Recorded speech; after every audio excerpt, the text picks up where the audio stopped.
Hey everybody, and welcome back to our cooking segment. We haven't done one in a while, but this one was voted by all of you on Instagram threads. We put the vote out there and you all wanted yakisoba. So of course it's Australia, it's springtime and everything if you've been watching our channel long enough. But it is autumn in Japan. Autumn has had a little bit of a late start. They're still having warm days in Japan right now, so we're kind of catching up to them a little bit. But anyway, it is an autumn dish. Yakisoba is an actual type of noodle. It's different from normal soba noodles. So we're going to make that dish today. And I'm going to have a few helpers, so hopefully this will work out. Okay guys, here's the ingredients you're going to need. The first part of it is the yakisoba sauce, which is sort of the part that brings it all together. You're going to need 1/4 cup of Worcestershire sauce, 4 teaspoons of oyster sauce, and 4 teaspoons of tomato sauce or ketchup, if you have that, because it's a little thicker. 2 teaspoons of soy sauce. Now this is not Western soy, this is Japanese soy. So this is the type of soy you're going to need because Western soy is a bit too salty. And 2 teaspoons of white sugar. Then you're going to need your meat. Now if you you like your meat, then this pork belly will be perfect for you. You can use prawns, or you can also use chicken, and obviously you can alternate this out with tofu if you so desire. Your vegetables, you're going to need half an onion. You're going to need 4-inch carrot slices here, and you're going to need 1/4 of a head of napa kabetsu or wombok cabbage, which is what this is. This is so we only need half of this again. You're going to need some spring onions or scallions, and you're going to need some shiitake mushrooms and a neutral oil sauce. There are ways you can do this, frying pans, but a wok is probably your preferred one. You can see this wok has been through quite a bit. Now, it's hard to get yakisoba noodles, so we had to find an alternative. This one is a Singapore equivalent, and there are instructions on the packet here to get this. The two main yakisoba noodle types are Myogo and Maruchan, and we'll leave a description of all this in the bottom of the video.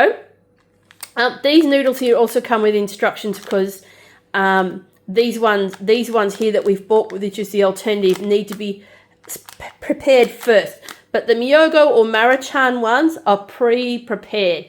So unfortunately we couldn't get those, but these ones will work just as well.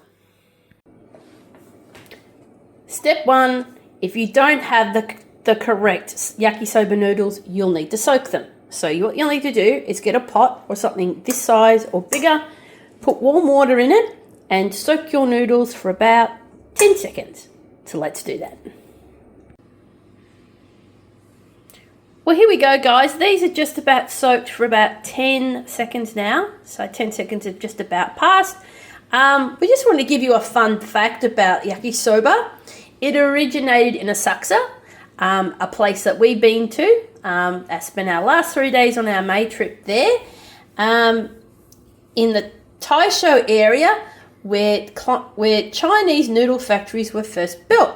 So there you go. So there's a little fun fact about that. So we're just going to drain these in a minute, and then we'll get started on the main part of our meal. If you've never had a wok before, it's important to season it. I've had this wok for quite a while.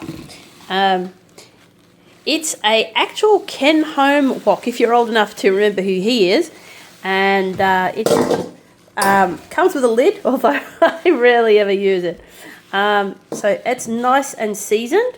And then what we're going to do, we're going to cut up our pork belly and get this show on the road. There's a little bit of our pork belly there. According to the recipe, it's bite-sized pieces, so that looks like just about right. And we'll finish this off and get cooking.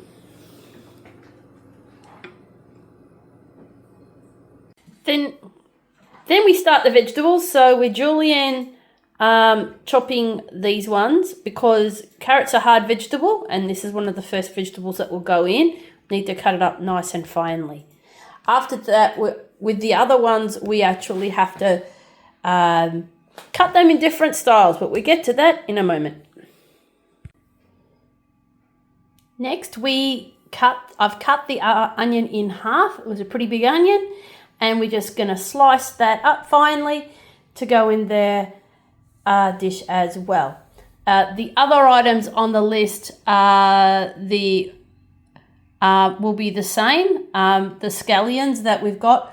Now these scallions over here, or green onions or spring onions, whichever you want to call them, you can actually use part of these and replant them in the ground if you want to regrow them if you want. That's just a handy hint so you don't waste anything.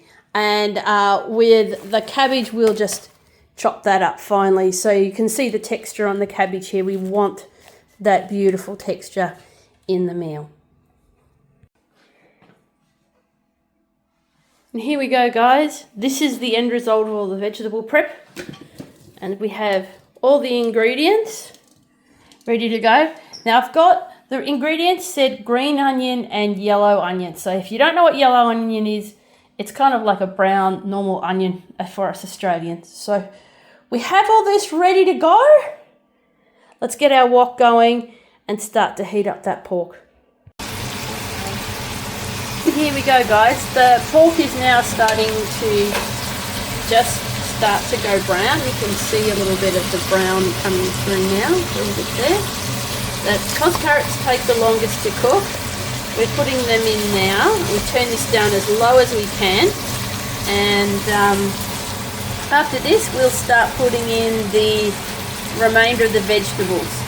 Now it says with the yakisoba sauce, and I'll show you that in a minute, you can do it to taste. So it really depends on what you like. This is a pretty big batch, so let's just go and have a look at the sauce. So this is what your sauce should look like once it's done. It smells pretty good actually, so I can't wait to try this. So the next things we put in are the 2 varieties of onion and the shiitake mushrooms. And finally we'll put in the lettuce towards the end, and then we'll toss in our noodles. And can't wait. And this is the final product.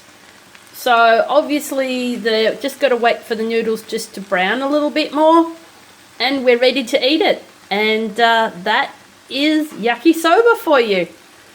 Smells really good, and the sauce came up fantastic. Well, that concludes our cooking segment for 2025. Oh, it's sad that the year is nearly done. So next video we're going to be doing, we may do another festival video because we're going to a culture and art festival on the 2nd of November. And hopefully we also maybe get a bonus video for you interviewing my friend Hiro Matsuba from Empath in Japan. So from all of us here at Connecting Japan, I hope you enjoyed the video. Don't forget to like and subscribe. Alternatively, you also can follow us on Facebook and Instagram, and we do have our own website. All that's in our profile. From all of us here, we'll see you next time. Ciao today.